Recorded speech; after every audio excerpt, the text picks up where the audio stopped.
Dennis, thank you very much for being with us. Thanks for having me. Well, what are we going to pick up on our story of the power elite, their hope in their future, and where will we be going today? Well, the subtitle is actually their history and their future. Their history and their future. Go right ahead. Look to the back and then forward, and we'll pick up where we left off last time, and that's with their historical outline. And in that particular chapter, I divided into two parts. Midway, you will see that I, at first, had given a sort of chronological history, outline of what they are doing in economics, politics, and so forth. And then very soon, and in the middle of the chapter, I pick up on values, and there's a specific reason for that. But where we left off last time was that rather famous quote of David Rockefeller, admitting in his book Memoirs 2002 that he had been part of a secret cabal, which is quote, conspiring with others around the world to build a more integrated political and economic structure, one world, if you will. Now, the cabal, of course, is secret, and that means its members are not all known. And what you might like to do is sort of search that a little further and see who might be involved. There are specific names that could be mentioned, but there are, of course, because it's secret, individuals who are not known. And at the beginning, to give an example of that, at the beginning of the prologue in Nicholas Hager's book called The Syndicate, and the subtitle is The Story of the Coming World Government, that was published about 9 years ago. In there, he reveals that the Queen of England is alleged to have told her butler, whose name was Paul Burrell, B-U-R-R-E-L-L, a few months after Princess Diana's death in the car crash, which occurred back in August of 97, she is supposed to have said to him, quote, "Be careful, there are powers at work in this country," that's England, "about which we have no knowledge," end quote. So here you have even the Queen of England acknowledging that there are these powers, and even she doesn't know who they are, which the people who are at work. So it's not that all of these people are known, like David Rockefeller. Some are unknown even to the Queen of England. And I'm sure this is really very, very true. Basically, these people work within the shadows, but they're bound together by powerful spiritual forces, and this is what most people don't understand. They think this is all a desire for power, and much of it is. But behind them are dark and sinister spiritual forces that are directing the course of the people who rule the world today. Well, this is Dr. Stan, and our guest this afternoon is Dr. Dennis Cuddy, and we're going to be talking about his book, The Power Elite, Their History and Their Future. And we're basically going through this over a period of weeks as we go through the background of his book. And basically, you need to get the book. It's available through our ministry by calling 1-800-544-8927.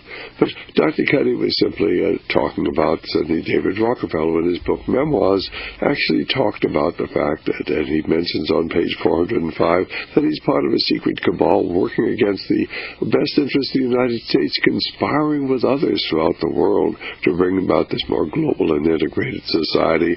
And if that's the charge, he's proud of it. He's proud of it. He's part of it. And basically, of course, this is his quotation.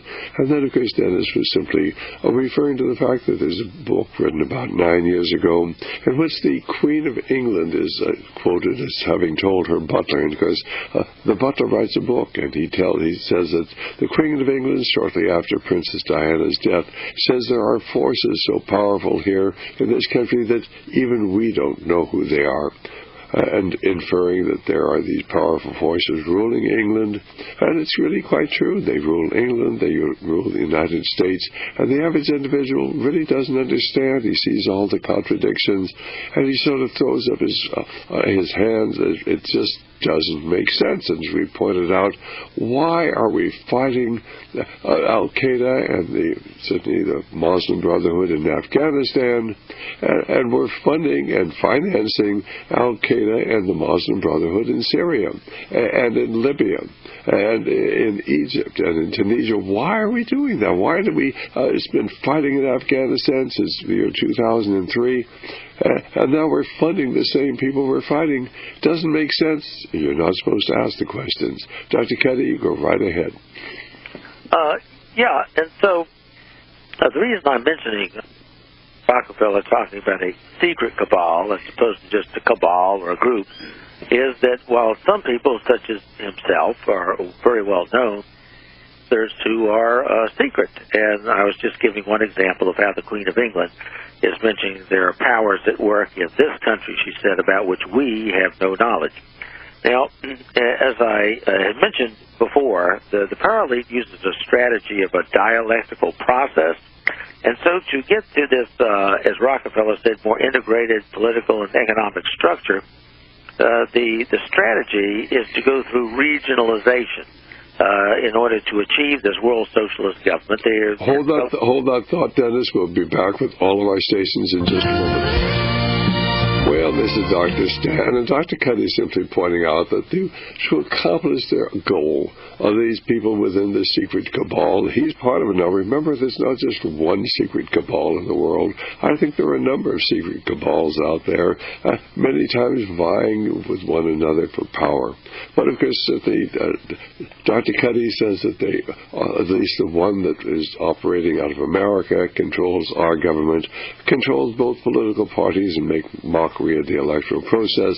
Basically, because they're working through regionalization, certainly working with their counterparts in Europe to regionalize America, the North American Union, to regionalize Europe, certainly the European Union, and then he tries to eventually hope to do the same thing in nations throughout the world, and then when they have all the regions organized, to unite them together into this one authoritarian, brutal, tyrannical world structure. But of course we're told, oh, this is democracy. We're bringing democracy to the world. We'll go right ahead, Dr. Cuddy. Yeah, and so the idea is you have this European Union. You also have a sort of relatively new African Union, and then you have an arrangement to ASEAN over in Asia. It's largely driven by economics. It usually begins that way, sort of trading relationships. And in this country, we would join with Canada and Mexico and NAFTA, and then you would have your North American Union and so forth. And so that's why what's going on in the Middle East is important, because there's no union there. They have various attempts. They have sort of what they call a Mediterranean Union, but you have to have everybody in. So you can't just say, well, a Mediterranean Union is good enough, because there are nations, Iran and others that aren't on the Mediterranean. But you have to get them in some sort of regional union, and that's what Brzezinski meant when he said that in 1995, at the first day of the World Forum, hosted by Mikhail Gorbachev, that we won't get to a world government through one quick leap. We will have to do it by progressive regionalization. And so their dialectical process moves forward, and that's what a lot of this Arab Spring and so forth is about. And so that's why, even though some of your leading pundits on the conservative side, Rush Limbaugh and Sean Hannity and others, said Barack Obama would not be reelected, I was saying I believe he would be, because he was very important for two reasons. He has a Muslim background, so he'd be able to relate to the Muslim or revolutionary uprisings in North Africa and the Middle East beginning in 2011. And you can see within just, I think, about 3 months, he made presidential overtures to the Muslim Brotherhood from the beginning of his administration. Now, you might say, well, yeah, but look what happened to the Muslim Brotherhood in Egypt. You have to remember how the Power Elite operates. They like to control people. They want power and control. They don't care about political parties or left, right, or whatever. And so they would support the Muslim Brotherhood, but they don't want anybody to get too strong. In other words, they supported Nasser, but they didn't want him to get too strong. They supported Saddam Hussein, but they didn't want him to get too strong. They supported Gaddafi, but they didn't want him to get too strong. So they'd support various people who they put into power and use and all, but they don't like any nationalist leader who gets too strong. So what was happening in Egypt was the Muslim Brotherhood was starting at a little bit too quick a pace to implement Sharia law and sort of dampen down any opposition. So it was getting a little uppity, as the colloquialism. So they had to be put in their place, and so the military stepped in and so forth. But you'll notice that right now there's sort of an amelioration there. Things have settled down a little, and the focus has shifted to Syria. And in the near future, I'll probably write a column about how Syria plays into all this. It's not simply the Power Elite doesn't just simply say, well, Assad's a bad guy, let's have a revolution, and that's it. These things take long-range planning. And so I'll probably get into that in another one of my news reviews articles coming up. But the point is, you may say, well, why the Muslim Brotherhood? Well, it happened to be a particularly organized effort that would span various countries. So if you're going to have a regionalization in the Middle East, you would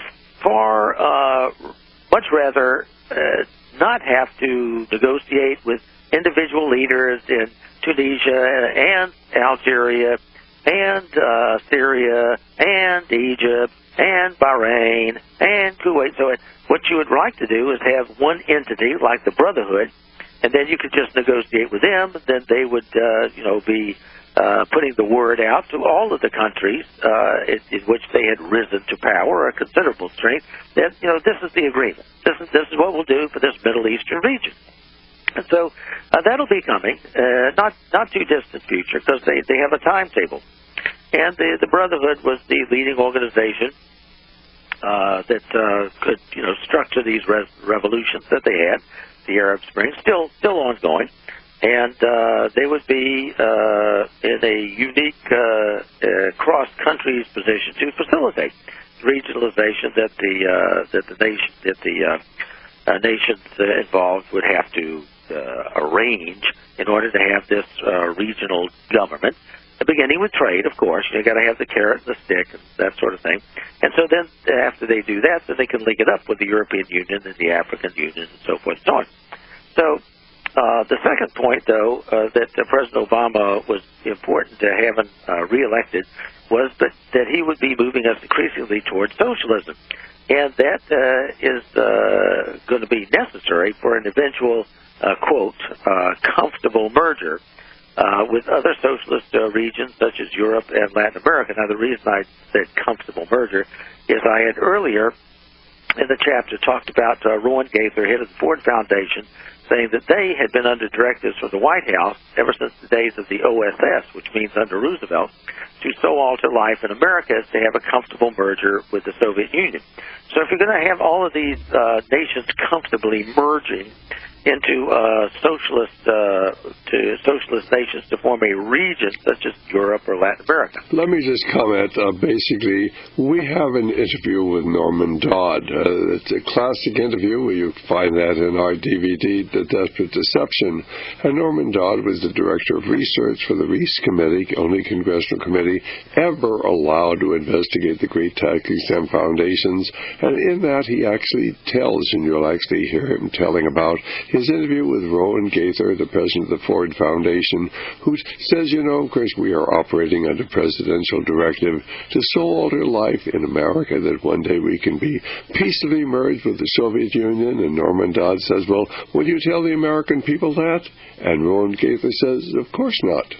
Of course not. Of course, but you really need to get that DVD. It is classic. It's an important part of history, and you can actually see it with your own eyes. It's called The Desperate Deception. It's available from Radio Liberty by calling 1-800-544-8927. My interview with Norman Dodd. Go right ahead. Yeah, and so it was important for Barack Obama to be reelected for the various reasons, moving us towards socialism.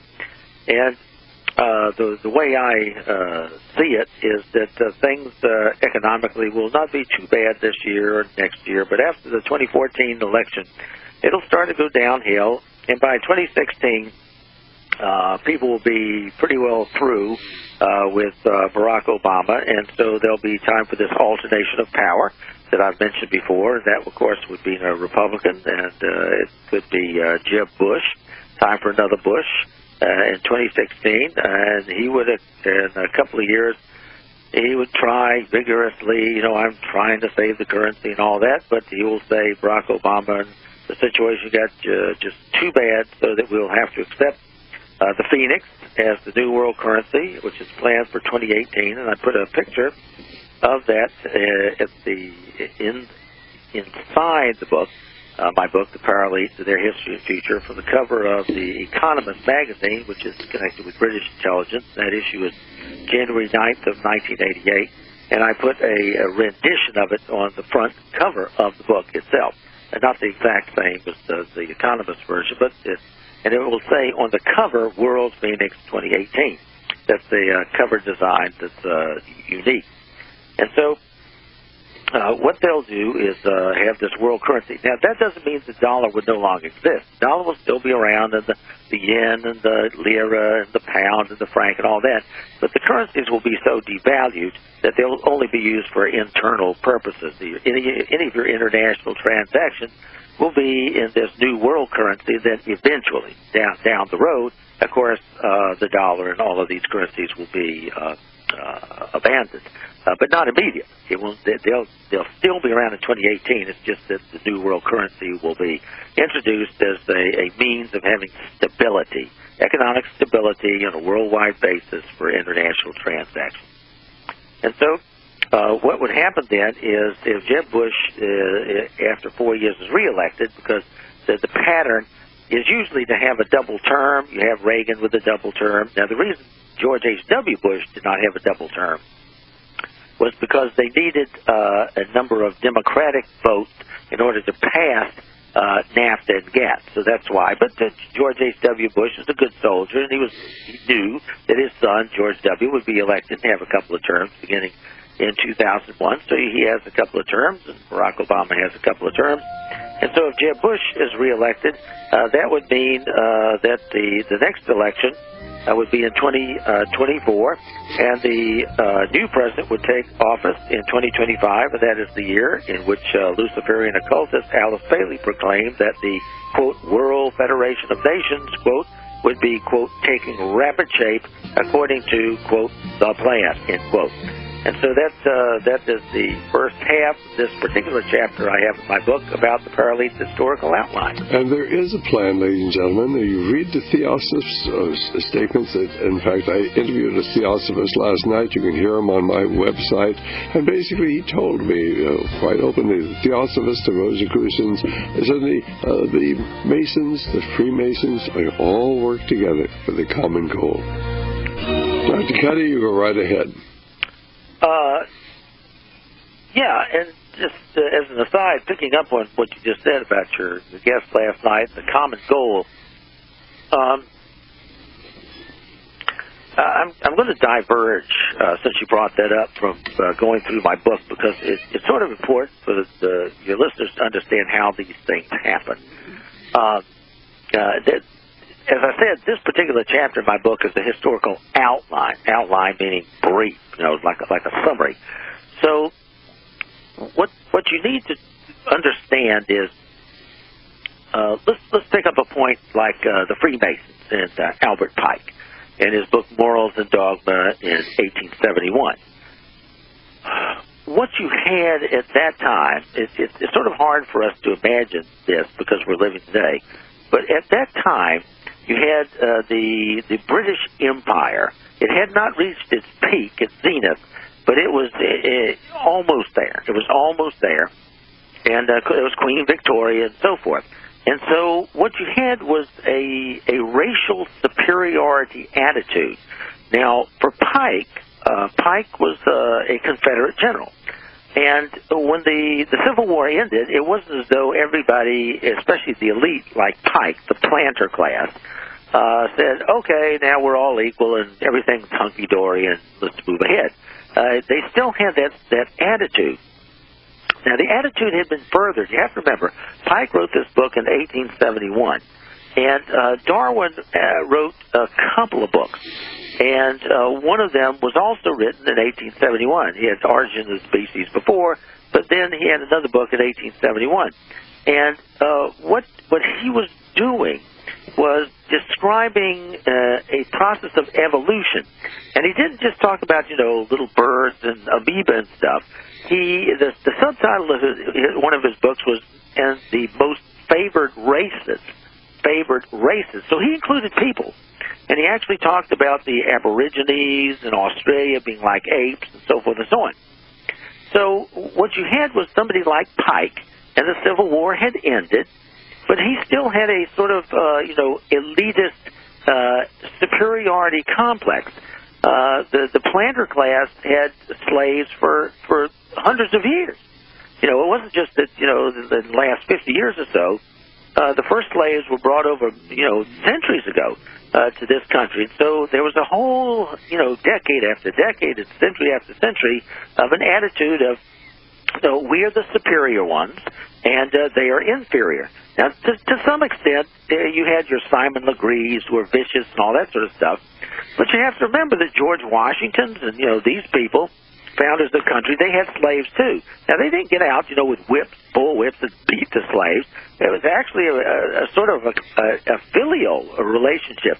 You would have them paying a good deal of attention. You might have a sick house slave, and you might have Martha Washington, tending to the slave, or George Washington be very sympathetic. It was sort of like a family almost. But even though it was like that, you still had this notion of superiority. And so it's completely natural in the 1800s for somebody like Pike, who had revised the Scottish Rite of Freemasons, to be very, very sympathetic with what was going on in England. And John Ruskin and his statement about we are the best northern blood, and Cecil Rhodes, and he picked up on we are the best northern blood. Hold that thought. We'll be right back in just a moment here. Well, this is Dr. Stan, and Dennis was simply sort of describing the attitude that existed in America before the Civil War. And basically that was, of course, that there was a superior race, and that was the English race, certainly the white man, and he was superior to the black man. And basically, of course, that there was compassion many times, almost a familiar relationship. Certainly if one of Washington's slaves was ill, why, Martha Washington might very well be there helping to care for the slaves. But it was a very paternalistic attitude. In other words, we have a superior race, the white man, we have the black race, inferior, and this certainly permeates even certainly after the Civil War. Albert Pike, certainly who wrote the book Morals and Dogma, the father of modern-day Masonry, writing in his book, certainly in his writings, this superior attitude they have. But of course what people have missed is the strong occultic influence in Freemasonry, the strong occultic influence behind everything going on in America at that time. And that same occultic influence is working at the highest levels of our government today. This is not rational. It is made up of people who have an entirely different worldview because they worship a different spiritual entity. Go right ahead, Dennis. Yeah, and in the case of the United States, of course, the relationship of African slaves, and even after they were freed, in the 13th Amendment to the Constitution, so forth and so on, of course, everybody didn't just say, oh, okay, well, everything's changed now. That notion of racial superiority continued. And therefore, there was an affinity between people like Pike and people like John Ruskin and Cecil Rhodes in the late 1800s over in Europe. And it wasn't just, their attitude toward blacks. It was everybody. I mean, when Ruskin said we're the best northern blood, and, Cecil Rhodes followed up with that, as they believed they were, superior to everybody, to the Indians in America, to the Asians, the Japanese. Of course, now the Japanese had a different view. And the Chinese too. they referred to us as barbarians, and they were cultured. But our attitude, the Anglo-Saxon race, was, well, we're the best northern blood. And it was just sort of a matter of fact. That's the way it was. And so Pike fit in with that. And you'll start to see Pike and others.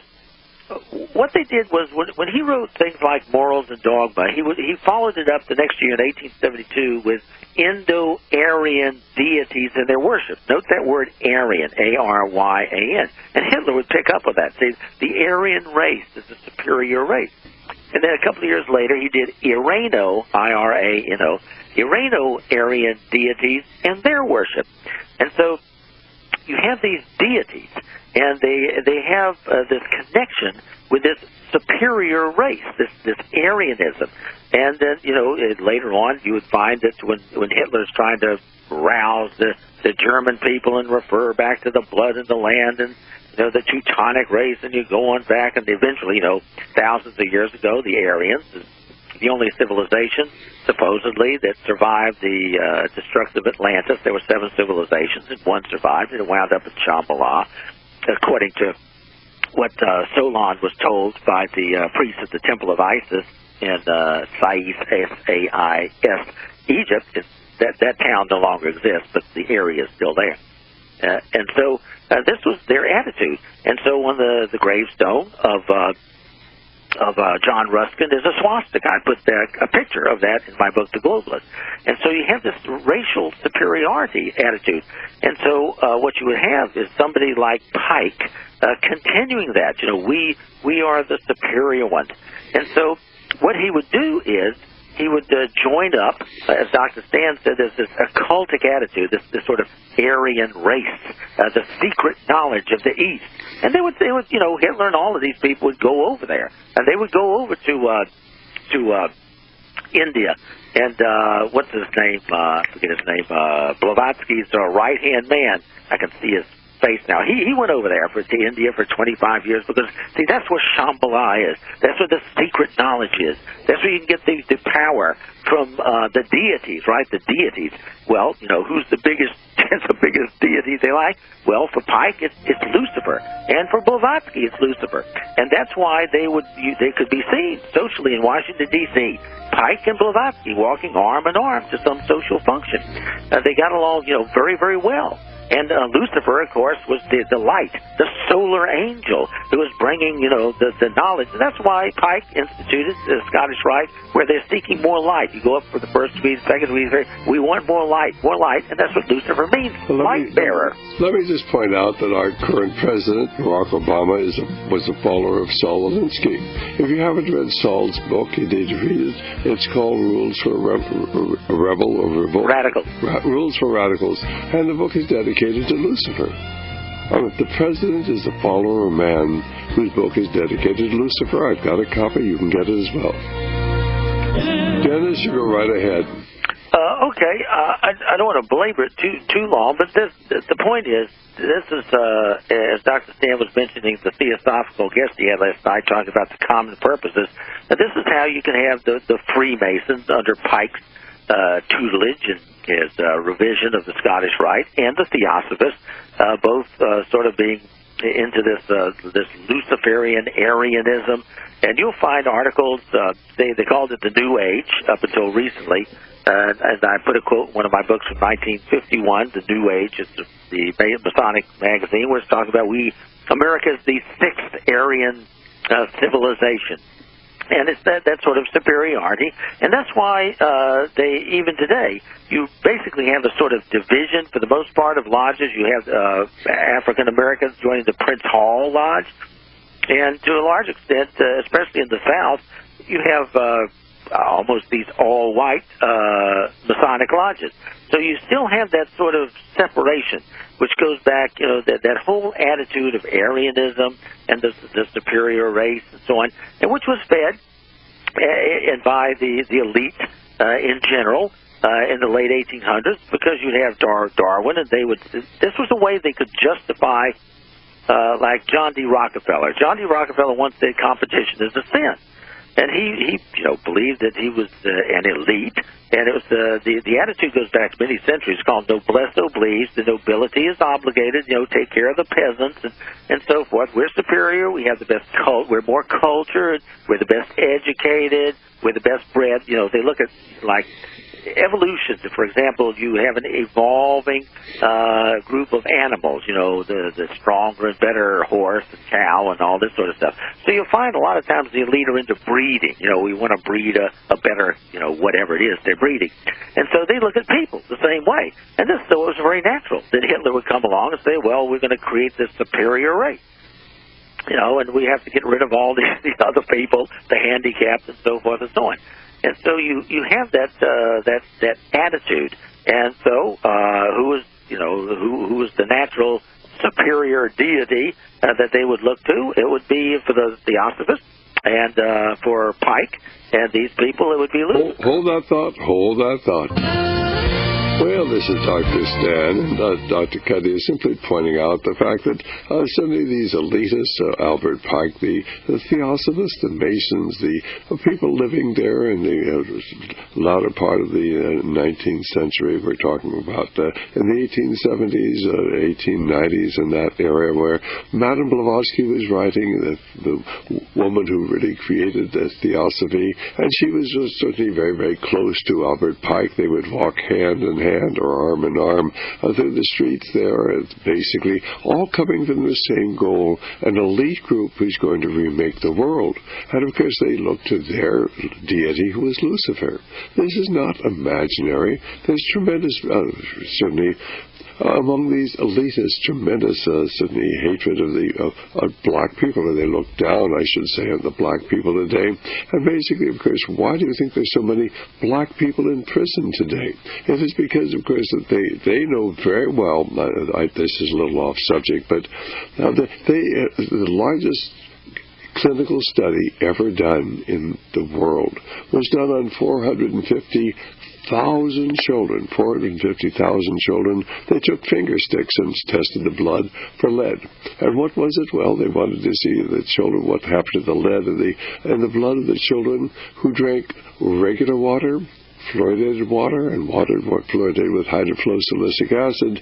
And of course, the only one that really had a marked increase in the level of the lead was certainly in the hydrofluosilicic acid, which is used in 90% of water fluoridation. The level of lead in the blood doubles in whites, goes four times in Hispanics, and 6 times in blacks. And of course, it produces lead encephalopathy, and that causes criminal activity, definite correlation between criminal activity and the fact we're poisoning the black population. And nobody's ever going to mention this is the work of Dr. Roger Masters. Dr. Roger Masters, we have all the scientific studies on it. You can get this in our talk on the hidden agenda of the story of water fluoridation, but you're never going to hear this, and they know exactly what they're doing to black people. And basically, of course, what they've done is intentionally destroy their minds and increase the criminal activity where about 40% of the people in prisons today are black. It's because we're poisoning them. The elite are doing it. They know exactly what they're doing because the elites are predominantly white, and they look down upon the black. Go right ahead, Dennis. Yeah, and so what you have is you might say, well, if you're a listener and you're saying, well, I'm a Freemason, I don't do it. You have to remember that Pike said they deliberately mislead those of the lower degrees, the blue degrees, the first 3 degrees. And this is not just something for the 1800s. About 20 years ago, I think C. Fred Kleinnicht, who was the Sovereign Grand Commander then, the 1990s, said, oh yeah, Albert Pike's message, his philosophy is as good now as it ever was. So Pike is still very well respected. They have a statue of him in Washington. He's entombed there in the temple in Washington, D.C., and if you look carefully at the outside of the temple, you'll see these serpents and embedded swastikas on the thing, and inside, on this sort of blue background wall of these, snakes and whatever. All of this stuff has a meaning. And you say, well, what? I mean, Lucifer, that's Satan. Well, they don't see Lucifer as Satan. What they look at Lucifer almost as something separate. A Christian who looks at the Bible, of course, knows that view is that it's almost like the Eastern yin-yang. You know, there's a force, and there's a dark side and the light side and so forth. And so they look at the Godhead as not a singular entity, but you have Adonai in the Bible, and he's the judgmental God. He's the one that says, thou shalt not do this, that, and the other. But Lucifer, he's the one who brings light, you know, try this, try that, seek more knowledge, more light, so forth. He's the one who is expanding your consciousness. So he's the good force, you know, if you want to call it the force. So he's the good force. And in fact, if you look at Star Wars, if you read some of the background of Lucas and all, you'll actually see it's not, you know, not obvious, but occasionally he mentions how he has some little occultic aspect to this force thing. It's not just like he was sitting around making up this thing. He has done some research in this sort of view, this philosophy, and it's a philosophy which is still known and understood, not by the Blue Degrees, but by the leadership. And that's why, if you go to any Masonic library, not only will you find the books of Albert Pike there, very well respected, but you'll also find the books of Manly P. Hall, and in his book, The Lost Keys to Freemasonry, he actually says in there the seething energies. See, light is an energy of force. The seething energies of Lucifer are in the Mason's hands. And so this is that sort of occult power and knowledge. And you say, well, what, you know, where's that going to get you? Well, they view it as a Gnostic principle. They might not describe it like that all the time, but it really is Gnosticism, Gnosticism, Gnosticism. And Gnosticism has been, for centuries, a big threat to Christianity. It popped up about 100 years after Christ's crucifixion, and ever since then, the little Gnostic head raises itself, and that view is that we're all little sparks from God. We're little sparks, and He sends us forth in His creation, and we do our thing down here, and then we will return back to the Godhead. Our little spirits, these little lights, you know, the light, point of light, little lights will, and it's usually in a spiral. That's why the New Age likes these spirals. We will spiral on up to God and back to the Godhead, the oneness, you know, the oneness. And so that's the way they look at all this stuff. And so they believe they're the chosen and the elite, and they have the special job of carrying this forth. And that's why somebody like Barbara Marx Hubbard, in her book of Co-Creation that she originally wrote, I think it was about 1980, said, look, we are the riders of the pale horse. We will get rid of the defective seeds, as she called them. You know, that's us, the ones who don't go along with this plan that these ascended masters are bestowing upon us. Of course, through key people like Blavatsky and Annie Besant and Alice Bailey and so forth. They're getting these channels, the channels from Joao Kuhl and the rest of the Kudhumi and the rest of those. I call them descended masters, but they do exist. I mean, they're demons. They're evil spirits. They're not ascended anywhere. They're just plain evil spirits, and they're agents of Lucifer is what they are. And so that's just a long aside, I guess. But back to the chapter of the book, the historical outline of these people. So the first part of the chapter, I go into the politics and the economics and the process. However, if you're going to do that, if you're going to actually recreate the world, they apparently can't achieve their ultimate success unless they can shift the values of the people away from the values of the Holy Bible toward those of what we would call today secular humanists. And so the second half of this chapter in my book, I deal with how they shifted the values, because you got to have both. And that's why whenever the Rockefellers are up to something, like the mid-century challenge to American foreign policy, the Rockefeller Brothers Fund came out with in 1959, they'll talk about this New World Order. They'll mention the term New World Order and say part of it is spiritual, that they have to fashion. They have to fashion our spiritual future. So they look at not just politics and economics, but they understand the power of values and people's values. So In the second half of the chapter, I begin, you could go way back, but I begin with Adam Weishaupt founding the Illuminati on May 1st of 1776. And what they wanted to do was not just overthrow the monarch or monarchical authority, kings and queens, but they wanted to also overthrow religious authority, promoting the concept of what he said, do what thou wilt. He wasn't the first one to say it. I think he had Rabelais several centuries before. But it's basically this Machiavellian concept, do what thou wilt. Do your own thing, as they would say in the 1960s. So what happened was, once they were discovered, they didn't just end, they dispersed in the 1780s. And the Illuminati in France, what they did was infiltrate the Masonic lodges. Now, the reason they did that was Masonic lodges were, secret oaths and all that. And if you're the Illuminati and you're going to be up to some shenanigans, overthrowing people, you want secrecy.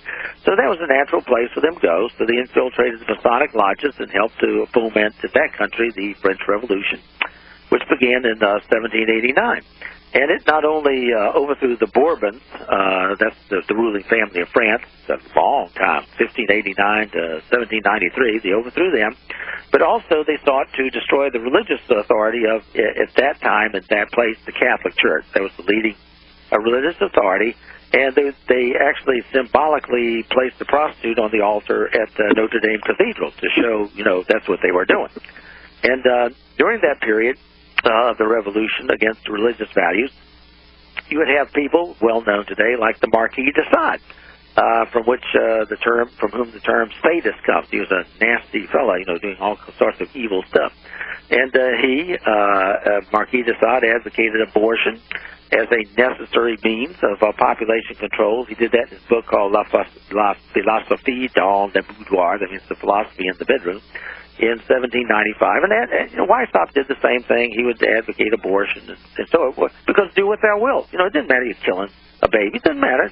Do whatever you want. And so then we go into the early 1800s, and the Marquis de Lafayette, who had been part of the French Revolution, the initial phase. Of course, it got bloodier and bloodier as it went along. And so people like Citizen Genet were even afraid to go back home because they might be guillotined. So the Marquis de Lafayette comes over here again, and he brings with him the Madame Françoise de Rougemont to the United States. And she wanted a more colloquial name that would fit in with Americans, so she called herself Fanny, Fanny Wright. And in 1828, she joined up with Robert Owen in his first commune in America, which was established in New Harmony, Indiana, in 1825. The Owen said, for example, this will give you an idea of their attitudes. This is a philosophical revolution. So in 1825, Owen said, quote, I am come to this country, the USA, to introduce an entire new order of society, end quote. And Fanny Wright was an apostle of his, free marital union and birth control and all that stuff. Do what thou wilt. And so the next year, after they established in 1828 the first commune there in New Harmony, they had bigger plans. Fanny and the rest of them weren't just going to, live there in the sticks of Indiana forever. So the next year, in 1829, Fanny Wright and Robert Owen's son, Robert Dale Owen, joined with another person named Orestes Brownson to form the Working Men's Party. Working Men's Party. And to get it, Workers of the World Unite, the first commune 20 years before Karl Marx, Working Men's Party, when later, about 10, 15 years later, Orestes Brownson sort of saw, what the error of his ways, and he converted to Christianity, and he wrote about 20 volumes. And I think in volume 19, he later reveals what they were up to, and he says, quote, the great object of their great object was to get rid of Christianity and to convert churches into halls of science. The plan was to establish a system of state, we said national, schools, from which all religion was to be excluded. We were to have godless schools for all the children of the country. The plan has been successfully pursued, end quote. So here he is writing in the 1840s about how successful they were. The plan was going forward. Robert Dale Owen. And he would later, be very, very influential in creating the Smithsonian, which is, of course, a sort of temple to science. And that's what they were going to do. They weren't just going to come out and say, down with Christianity. They were going to replace it. They were going to replace it with something else that people could worship. And people started worshiping, worshiping science. Oh, science says this. Science says we've evolved. You cannot question science. You're an old fuddy-duddy religious ignoramus. Science rules. And so that would be their approach. And apparently, sensing what was occurring at the time, Alexis de Tocqueville was from France, and he was in this country, was doing a lot of traveling. And after he looked around a while, in 1840, he wrote this book called Democracy in America. And he described, he sensed what was going on. He saw that he wrote a number of very, very good things about the churches and religion in America, but he also had this eerie feeling that, something was going on. And so he decided to warn about the potential for despotism here. And he did that by saying, quote, I do not expect the democracies, he said, leaders to be tyrants. So I do not expect that, but rather schoolmasters. See, he saw it was going to come through the schools. And under such despotism, he indicated that, quote, the will of man is not shattered, but softened, bent, and guided. It does not tyrannize, but it compresses, enervates. That's not innovate, but E-N-E-R-V-A-T-E-S. Enervate, extinguishes, and stupefies a people, end quote. Now, after de Tocqueville's warning appeared, Karl Marx, in his economic and philosophic manuscripts of 1844, that's 4 years before his manifesto, he professed that, this is Marx, 1844, quote, communism begins from the outset with atheism. Communism as fully developed naturalism equals humanism.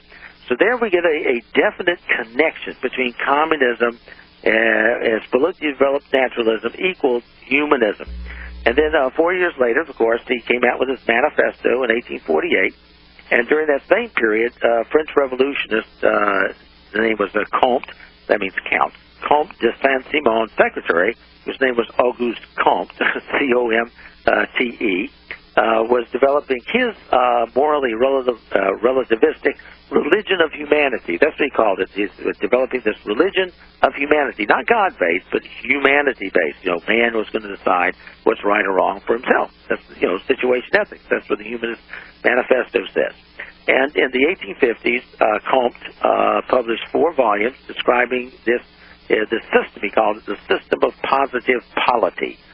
Positive polity. And relevant to that, on December 8th of 1861, Lord Acton wrote to Richard Simpson, characterizing a cunning and treacherous group of people, saying, quote, they saw no divine part of Christianity, but divinified humanity or humanized religion. Like the New Agers would say, man is God. You're the God within. We're all God. And from Comte's system, of course, would come the morally relativistic positivist philosophy, which was adopted by many people in the legal profession, ultimately resulting in some federal judges saying the Constitution means whatever they say it means, regardless of the founders' original intent. And of course, these judges, these Supreme Court judges, basically were tied into this whole world occult movement. The Masons controlled the United States Supreme Court in majorities of 5-4 to 6-3 from 1941 to 1971. It was during that time they took God and prayer out of our schools. They knew exactly what they were doing, ladies and gentlemen. Why don't any of our religious leaders tell us that? Why? Because they've infiltrated certainly our churches, our seminaries. They've infiltrated every aspect of Christianity, changed both the music and the message. We're in real trouble. And if we want to reclaim America, we must reclaim the Christian faith. Dennis, we've got 3 minutes for you to wrap up the program. We got way off track, but I think it's a very important subject. I think it was a very important program. And we're going to certainly make this the tape of the month, and certainly, along with our tape with the Theosophist, I think he was a brilliant fellow. He just has an entirely different worldview. Dennis, you got about 2 minutes to wrap up the program for us. Okay. Well, like I said, in 1859 and 71, Darwin wrote his works on evolution, And that gave rise to social Darwinism, what it applied to man, not just to bugs and, critters, and the alteration of values that went with it. Because, after all, if man is simply an evolved animal with some superior to others, then eugenics would be justified. And picking up on that concept, I mentioned Professor John Ruskin in Oxford believed they were the best northern blood, and that was picked up by his disciple Cecil Rhodes, who in 1891 formed the Secret Society of the Elect, quote, to take the government of the whole world, as Rhodes said. And those with the best northern blood, of course, would be like the philosopher king of Plato's Republic and the French Revolution. And they considered themselves born to rule the masses. Among the elite, of course, were the Rockefellers. And I think Congressman Dannemeyer overheard David Rockefeller once saying, some men are born to rule, but most men are born to be ruled. And so this is, the hereditary elite. They pass this view down generation after generation. And that's where we are today. And next time we'll pick up with the Rockefellers introducing Margaret Sanger in the 1900s. To those who would support her eugenic causes, and we'll go from there. God bless. Thanks very much. We'll look forward to talking to you again next week at the same time. Thanks for having me. Good night. Night. Well, this is Dr. Stan, and one reason I enjoy doing what I'm doing is because I never know what's going to happen. And I didn't anticipate we were going to get off in this discussion, but there's certainly nobody who understands the background of this spiritual battle better than my good friend, Dr. Dennis Cuddy, and what a privilege it is to have him as a guest on our program. If you'd like to really understand so much of what's going on today, you really should get the interview with Mr. Robert Bonner last night and a copy of the program today with Dennis. Maybe one day maybe we can put them into some sort of a 4-CD set, but you ought to get those too. And then get my book, Brotherhood of Darkness, and then certainly our 4-CD set on Freemasonry. You need to get this information so that you can understand the real battle going on today. Our telephone number is 1-800-544-8927. Certainly I would suggest my book, Brotherhood of Darkness. I would suggest the interview last night on Theosophy and the remarks from Dr. Dennis Cuddy today. This will give you a good place to begin to understand what's really going on, because nothing is as it appears to be. I mean, basically you cannot understand anything going on unless you understand this is a spiritual battle, and there's a supernatural element, there's supernatural forces at work that are moving us rapidly towards the climax of history. And what we're doing is seeing a spiritual battle being fought out on a political and ideological battlefield, but it is a spiritual battle. And that's the only way you can understand why America is certainly fighting the Muslim Brotherhood and certainly the wicked Al-Qaeda in Afghanistan, and funding the wicked Muslim Brotherhood and Al-Qaeda in Syria and in Egypt and in Tunisia and in Libya. How do you understand that? Why? Because, ladies and gentlemen, they're lying to you. Everything is deceit and deception. Our number is 1-800-544-8927, but if you haven't read Brotherhood of Darkness, you need to get it. Again, our number 1-800-544-8927. 1-800-544-8927. If you'd like to get that interview, certainly with Norman Dodd, going into the background of how Rowan Gaither from the Ford Foundation, incidentally, Henry Ford was deeply involved in the occult. But Rowan Gaither, the Ford Foundation, told Norman Dodd, the purpose of we are operating here at the Ford Foundation under a presidential directive to so modify life in America that one day we could be peacefully merged with the Soviet Union. And ladies and gentlemen, we have far more socialism in America today than they ever had in either communist China or communist Russia. We live in the most utopian society in the world. The only trouble is we can't afford it. We're spending money we don't have, and this is all designed to destroy our economic system and impoverish the American people. So basically, of course, we do hope you'll want to get that DVD. It's called The Dangerous Deception. Of course, you can get my interview with Ambassador Smith. It's called the a world revolution, where he will tell you, he was the American ambassador to Cuba in 1959, that we intentionally brought Fidel Castro to power, and we knew Fidel Castro was a communist, and we brought him to power anyway. And then, of course, my interview with Anthony Sutton, Professor Anthony Sutton, The Best Enemies Money Could Buy. That's an excellent DVD. We haven't talked about it in some time, but it's pivotal. We create these enemies. We fund the enemies. We funded the communists. We funded the Nazis. We're funding the terrorists today. Of course, Anthony Sutton doesn't get into that. The interview we did back in 1980, but it's fundamental as we talk about how we funded the Nazis, how we funded the communists, and the same things going on today. Our telephone number, 1-800-544-8927. Our webpage, RadioLiberty.com. And quite frankly, we do need your help. We hope many of you out there will be in a position to join the Radio Liberty family and help us as we help us finance our radio stations where we're heard 5 hours a day. Give us a call if you'd like to join the Radio Liberty family, to take the vitamins and minerals, get our books and tapes, and then please pray for America, but pray for Radio Liberty, our provision and our protection.